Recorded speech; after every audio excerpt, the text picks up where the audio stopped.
Hi, this is Derek at mostinterestinglife.com. Today when I went to the gym, it was too dark to make a video in my car, so I'm making a video here in my living room video studio. So the title of today's video is Interesting People Take More Risks. Now, I'm not saying that interesting people take crazy, reckless risks, but they take smarter, more calculated risks. So, one thing we should ask is are risky things really risky? Evolutionarily, our minds are programmed to be nervous about everything, to be pessimistic about everything, to see everything as a danger because, especially back then when there were more wild animals around, when you lived in tribes of 50 people or 200 people, where if somebody didn't like you, you'd get kicked out and you'd be out in the wilderness by yourself, or if you got a cut and it got infected, there were no antibiotics. It was much more dangerous times than it is now. So our brains evolutionarily are programmed to become just to be a lot more nervous and skittish than they should be. But those aren't really the times that most of us live in today. We live in days of modern Western medicine, antibiotics. We understand how people get sick. We have doctors that can help fix us. We have medicines that can be very effective. We also have a lot more laws now.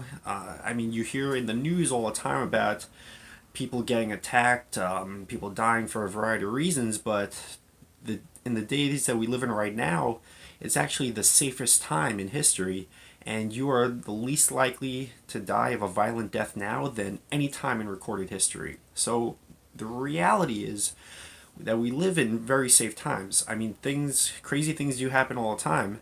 And also Helen Keller has a quote that I have on my blog site. This video is actually a follow-up to a blog article that I wrote. The link will be down in the description. But she says how safety in reality is really superstition. It doesn't really exist. You can't protect yourself against everything. There are things that can make you sick. There are carcinogens everywhere. Anyone who goes in a car is putting themselves at risk. You can never be totally safe. And in fact, trying to be too safe can be detrimental. It's not good for the mind. It's impossible to round every corner, and if you do try to be completely safe, it'll make you weak too. It'll make you more fragile, so that if you do face a danger, you'll be more likely to be harmed for it, or you could die. So this is our programming. We're programmed to believe that everything's dangerous.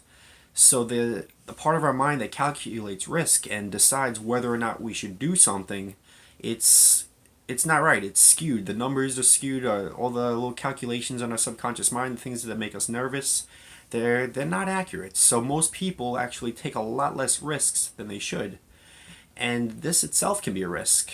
For an example, if you decide to work in a job and not look to advance yourself or start your own business, you could easily, in the long run, get fired or end up working in something that you hated your whole life, and then be on your deathbed and be regretting that. So you could be having financial risk, you could have just overall life enjoyment risk.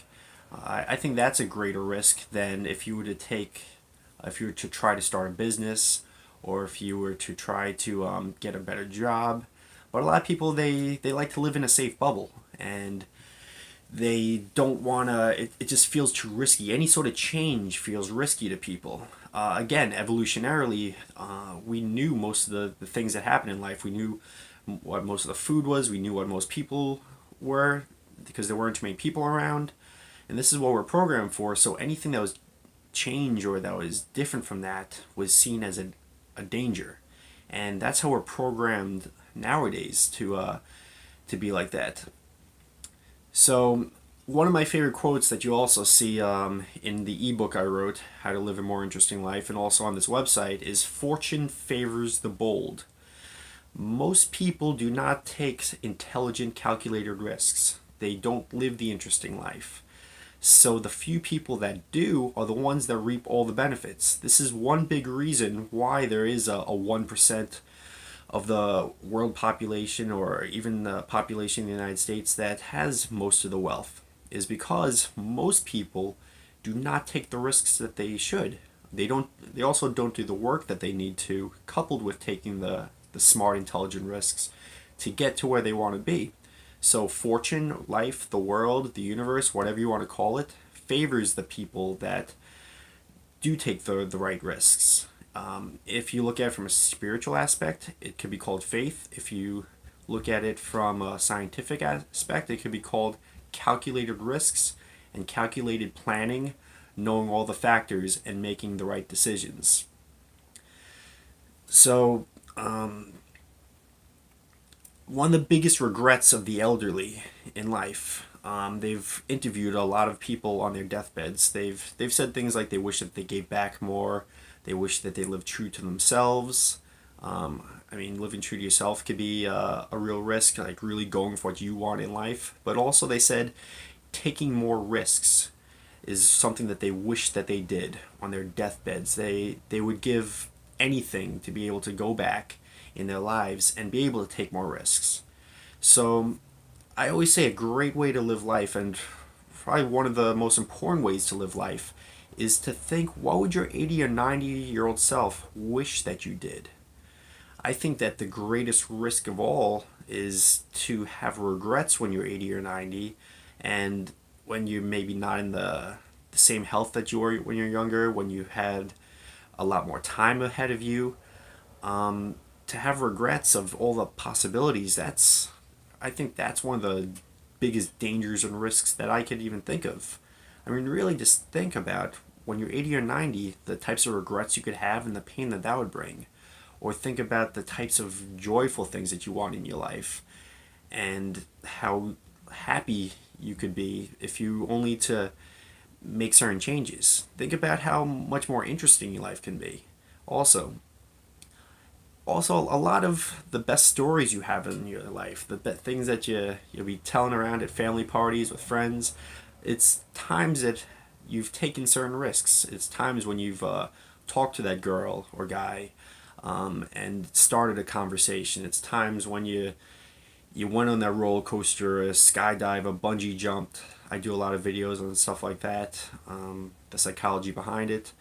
But those are the things that really make for a thrilling life and make you feel alive too.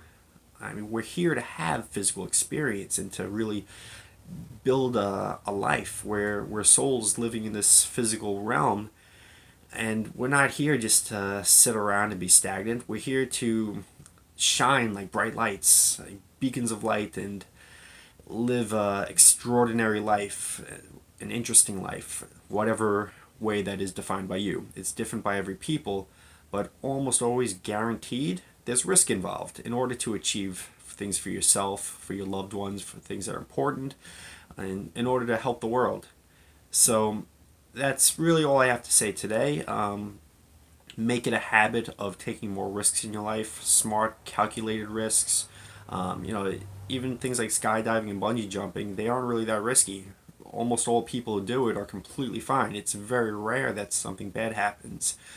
And that's seen as a really extreme thing that many people would be scared to do. So really think, what is the real risk? Realize the programming in your mind and ask yourself, is this evolutionary programming that is making me think is a big risk or not?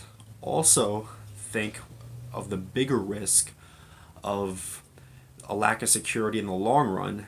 Not taking risks today can have a huge effect tomorrow on your life. And that, for me, is the biggest risk at all. So again, please like this video, subscribe to my channel, leave a comment, visit my website, and until next time, stay interesting.